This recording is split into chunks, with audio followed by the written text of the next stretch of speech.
Yang pertama, filsafat cukup. Hidup ini sebenarnya tidak mengejar lebih kalau kita tidak ingin masalah. Kata Sokrates, rahasia bahagia, engkau tahu, tidak ditemukan dalam mencari lebih banyak, tetapi dalam mengembangkan kapasitas untuk bisa menikmati lebih sedikit. Jadi kamu latihanlah bukan punya banyak hal yang kamu inginkan, tapi latihanlah bisa menikmati yang lebih sedikit dari yang kamu miliki. Itu akan membuatmu bahagia. Jadi kembangkan dirimu ke level bisa menikmati yang sedikit, bukan ke level punya banyak hal, punya banyak barang. Nah, nanti kalian akan bahagia. Jadi kalau fokusmu hanya memiliki sesuatu, tadi kamu merasa berarti dengan punya banyak, ayo sekarang latihan, kamu tetap merasa berarti meskipun punya sedikit. Ini namanya bisa menikmati yang sedikit, merasa cukup dengan yang sedikit. Selanjutnya kata Sokrates, dia yang tidak puas dengan apa yang dia miliki tidak akan puas dengan apa yang dia ingin miliki. Kalau kita tidak puas dengan yang kita miliki sekarang, biasanya kan kita menginginkan sesuatu. Percaya kalau yang kita inginkan itu tercapai, kita juga tidak akan puas juga. Karena yang kita kejar kepuasan dalam kepemilikan. Sementara manusia itu punya tabiat tamak tadi. Kalau sekedar keinginan, tidak pernah ada habisnya. Coba kalian tanya, siapa orang paling sukses di dunia? Terus kamu tanya, sudah selesai kah? Tidak pengen apa-apa? Mesti masih banyak. Masih pengen ini, masih pengen itu. Tidak ada habisnya. Jadi, ayo latihan untuk bisa puas dengan yang kita miliki sekarang. Di situ kuncinya kebahagiaan sebenarnya yang diajarkan oleh minimalisme tadi. Dan ini dikuatkan oleh Lao Tzu yang bilang orang yang merasa cukup dengan yang ia miliki adalah orang kaya. Jadi definisi kaya menurut Lao Tzu itu ya orang yang merasa cukup. Jadi kalau ada yang tanya, sampean ini orang kaya apa orang miskin? Itu jawabannya bukan kamu punya apa, hartamu berapa, tapi kamu puas atau tidak dengan yang kamu miliki sekarang. Kalau kalian merasa puas dengan yang dimiliki sekarang, kalian orang kaya. Jadi tidak usah nunggu nanti lulus, nunggu S2 jadi dosen, terus gaji besar, terus bisa macam-macam, beli macam-macam, baru kamu berani mengklaim kaya. Sekarang juga kamu bisa jadi orang kaya dengan menerima apapun, menyukai apapun yang sekarang kamu miliki. Itulah orang kaya.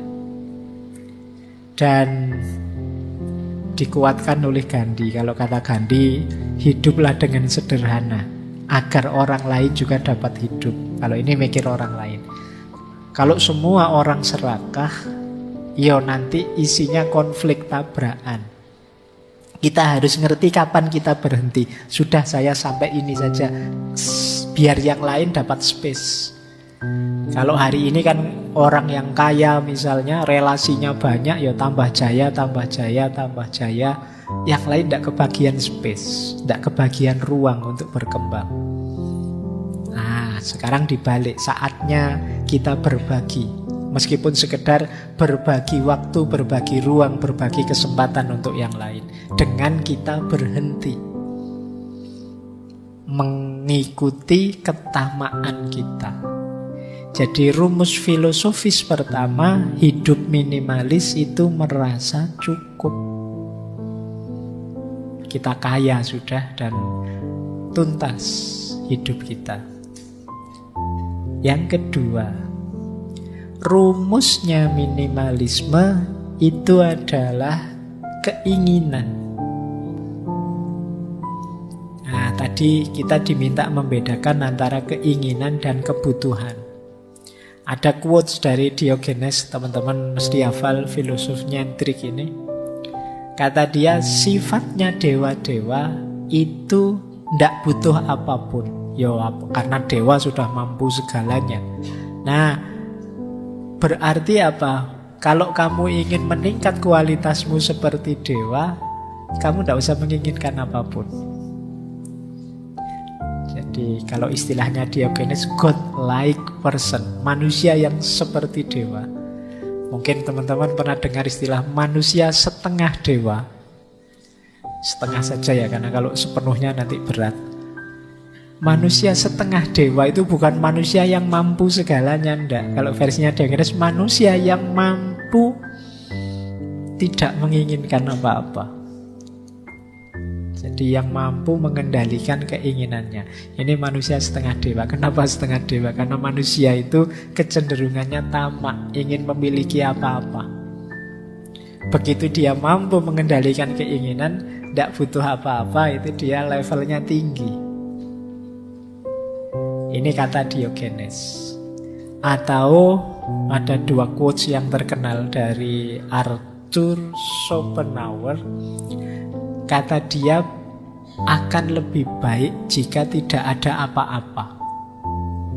Berarti kita tidak punya apa-apa, itu lebih baik. Karena ada lebih banyak rasa sakit daripada kesenangan di bumi ini. Setiap kepuasan hanyalah sementara, menciptakan keinginan baru dan kesusahan baru. Jadi kalau kita mencapai satu kepuasan tertentu, kalau itu levelnya manusia, itu kan sifatnya sementara. Terus kita ingin lagi, ada keinginan baru. Kalau ada keinginan baru, ada kesusahan lagi yang baru. Ini filsafat kehendak atau filsafat keinginan dari Arthur Schopenhauer. Jadi kata dia, hakikatnya hidup itu menderita. Kenapa? Karena kita menjalani hidup dengan dasar keinginan. Orang ingin ini kan sakit.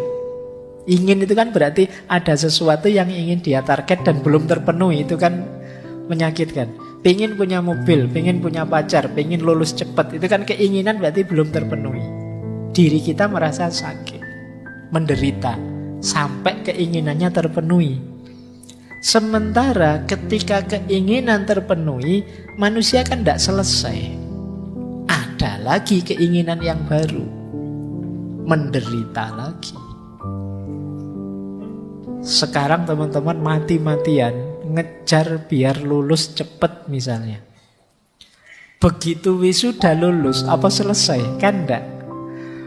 Ingin segera dapat kerja Pak, ingin segera ketemu jodoh Pak, ingin segera ketemu jodoh bener nikah. Apa selesai urusanmu? Masih panjang ceritanya, masih banyak keinginan-keinginan yang baru. Jadi hidup ini rentetan dari keinginan ke keinginan. Sementara keinginan itu sesuatu yang menyakitkan. Berarti hakikatnya hidup ini ya penderitaan. Itu versinya Arthur Schopenhauer. Padahal bahkan di balik kesuksesan, di situ ada penderitaan. Kalau kalian mengalami sukses tertentu, jangan lupa ada sisi penderitaan di situ. Baik penderitaan dalam proses menginginkannya maupun mungkin ada hal-hal lain. Di situ ilustrasinya Arthur Schopenhauer, penderitaan hewan yang dimakan selalu lebih besar daripada kesenangan hewan yang makan. Nah, ini maksudnya apa? Ketika kita menaklukkan sesuatu, itu kan ada yang ditaklukkan. Kita menaklukkan itu menang, senang. Tapi yang ditaklukkan ini rasa sakitnya lebih besar daripada senangnya kita yang menang. Jadi logikanya orang hidup kan kadang pakai logika kalah menang. Padahal kita mengejar kemenangan sementara kita lupa. Saya mengejar kayak tadi, lulus tercepat terbaik. Wah, kamu mati-matian nilaimu A terus. Kamu nggak pernah memperhatikan, ini loh temenmu E terus nilainya. dia pontang-panting ngejar kamu ndak bisa-bisa, dia kalah terus. Nah misalnya, nah ini kan hidup yang kalah menang. Penderitaan yang kalah itu jauh lebih besar daripada kesenangan yang menang. Kenapa kesenangan itu kecil saja? Karena kesenangan itu melahirkan keinginan yang baru, ndak lama terus jadi penderitaan. Nah ini gayanya Arthur Schopenhauer. Berarti apa kuncinya bahagia? Kalimat pertama itu. Kalau gitu ya lebih baik ndak usah apa-apalah, ndak usah ingin macam-macam, nambah masalah. Nah itu dasar filosofinya minimalis. Oke, saya lanjutkan. Nah, ini beberapa juga saya ambil dari stoikisme. Banyak orang tadi saya bilang mengaitkan minimalisme dengan stoikisme, karena memang gagasan-gagasan stoikisme itu banyak yang relate dengan minimalisme. Misalnya itu ada kalimat dari Epictetus, kekayaan itu tidak terdiri dari memiliki banyak harta, tetapi memiliki sedikit keinginan. Nah ini tadi sudah dijelaskan ya, cirinya orang kaya. Terus kebalikannya kata Seneca, bukan orang yang memiliki terlalu sedikit, tetapi orang yang menginginkan lebih. Itulah miskin. Selama kita masih ingin macam-macam dan belum keturutan, sebesar apapun harta kita, kita hitungannya masih miskin. Terus kalau ini Marcus Aurelius, energi dan waktumu sama-sama terbatas.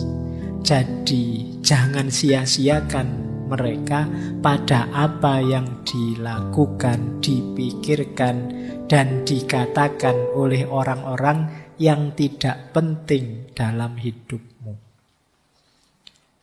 Jadi ini berhubungan dengan hubungan kita dengan yang lain. Tadi kan saya bilang awas salah persepsi, minimalisme itu tidak hanya barang, termasuk juga orang.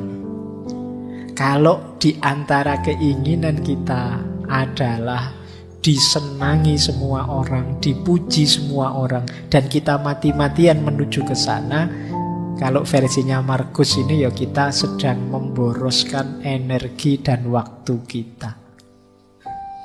Eman-eman, ayo kita gunakan saja untuk yang manfaat. Biarlah ada orang tidak setuju, tidak suka, asal kita yakin ini baik kok. Asal kita yakin ini sudah benar menurutku, jalan saja. Kenapa ya kalau kita ngeladeni komennya orang, kata-katanya orang, tidak ada habisnya. Tidak mungkin semua orang seneng, tidak mungkin. Pak, saya lihat ngaji filsafat itu kelihatannya seneng semua. Iya, viewernya sedikit. Yang tidak seneng tidak ngomong, males, apa, tidak berpengaruh. Jadi tidak mungkin semua orang seneng. Pasti ada yang tidak seneng. Ya kalau ngaji filsafat mungkin yang tidak seneng tidak ngomong juga, tidak keluar juga. Ya mereka tidak seneng gitu aja. Jadi tidak usah fokus ke sana. Kalau mikir ke sana nanti jangan-jangan waktu dan energimu habis untuk yang tidak penting.